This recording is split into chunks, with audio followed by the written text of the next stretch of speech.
were your initial takeaways, either as when you saw maybe your first show or the first play you did, and did either shape your journey, or at that point did you get it, or was there some production like I know the one that got me that I saw, but sure. I was always fascinated with what I saw. I mean, I think the first play I ever saw was watching my older brother in a high school play, and then we went to a couple of things on bigger scale in the theater in New York. But really what got me was a documentary that the public did about the production of The Taming of the Shrew that they did when Raul Julia and Meryl Streep were playing opposite each other. There was a film that was done of it called Kiss Me Petruchio. I remember just being a sophomore in high school, coming home from my seemingly long day as a high school student. Now if we talk about your day. But then turning on the television, just being enchanted by this, seeing these tremendous actors, the choice they were making, how clear they were making Shakespeare, how much they obviously loved it and had fun with it. And more than anything, though, how they talked about the characters from the inside.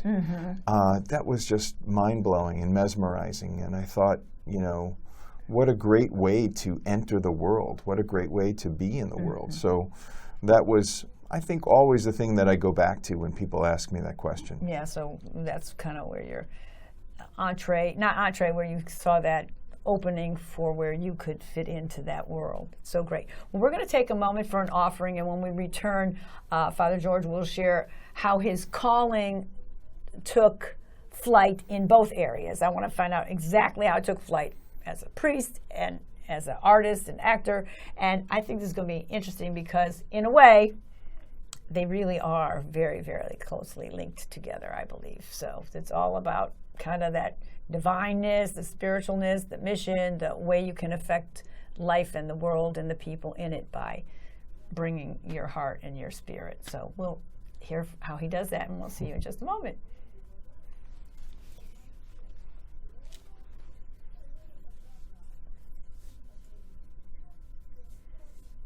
So we talked a little bit about both areas.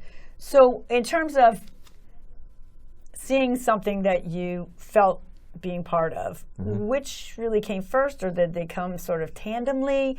Did you, after you saw that PBS, I'm assuming they did it on PBS, so did you start doing school plays? I mean, I know you're a Jesuit. I know the first thing I did, I was an all-girls school. I wanted to meet boys. I did a play at the Jesuit high school, and then I just started doing theater, and then that was it. And then I saw a play, college play, Godspell, and I thought, okay, now I just have to do this, you know. But, it's shifted and morphed in a lot of things, but those were what drove me, so. Yeah, very similarly, I got involved in theater in high school and the musicals. Then in my junior year, there was a group that came to work with us called Creative Educational Systems, and they had a much more expansive view of what theater could be.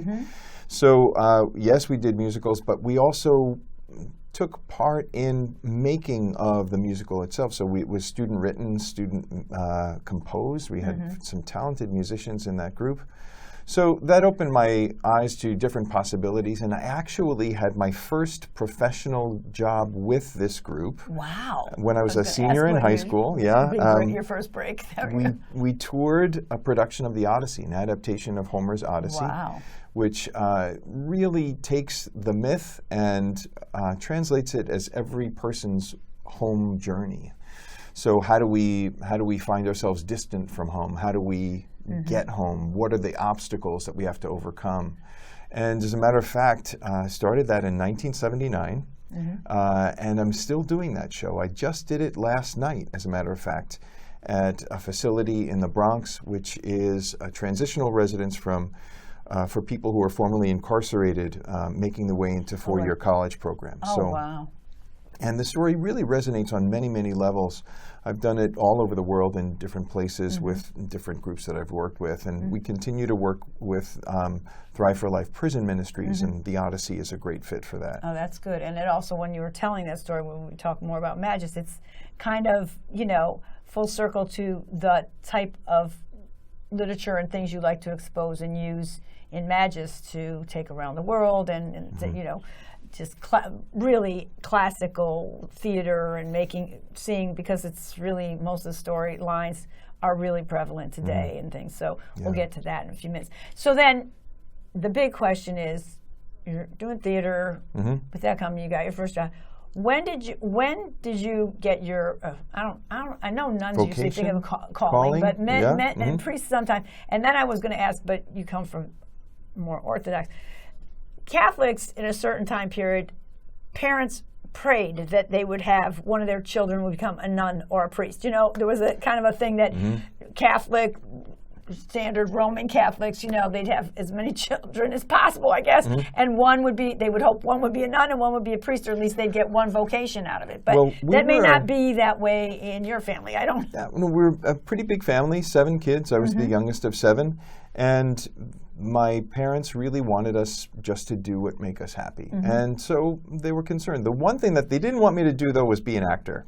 Oh, gosh, well. Because it was nothing but kind of suffering and misery to them in their eyes. But I got a scholarship at Marquette University, and it was an acting scholarship. So it was kind of my way of saying to my parents, well, if this is paying my way through school, then could we say that I probably won't starve?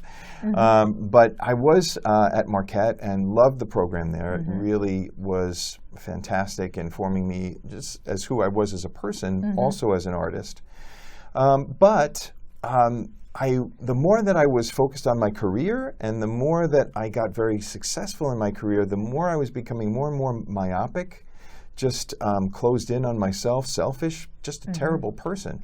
And I realized that this was beginning to happen.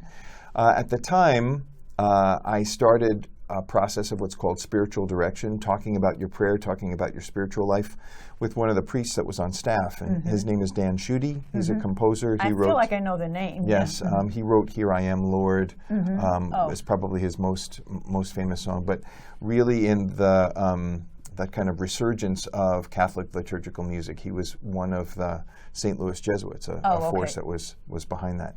So seeing what Dan did with his music, it made me inspired to question, is perhaps that's what God is asking me to do with theater? Yeah, the ministry of theater. Right. And so I was drawn to the Jesuits. I was drawn to their way of life and the way in which they really use what each person has as far as what they bring to the ministry.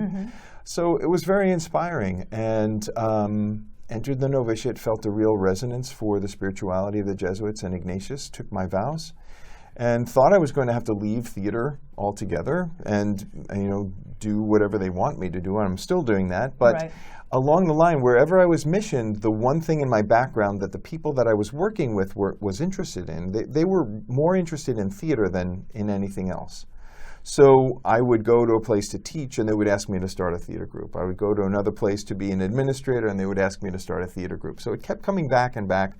My superiors then said, well, this seems to be something that's alive. Why don't you investigate it, see what can happen? I worked with a Jesuit who has a theater company in Honduras, Teatro La Fragua. It's the only full-time, year-round theater group in the country of Honduras. And he was just given a Lifetime Achievement Award, but really starting it just as an opportunity for the kids on the street to be able to do something other than hang out on the street. So I've been very inspired by the people that I've gotten to work with and formed with over the years. Jack Warner there, and then later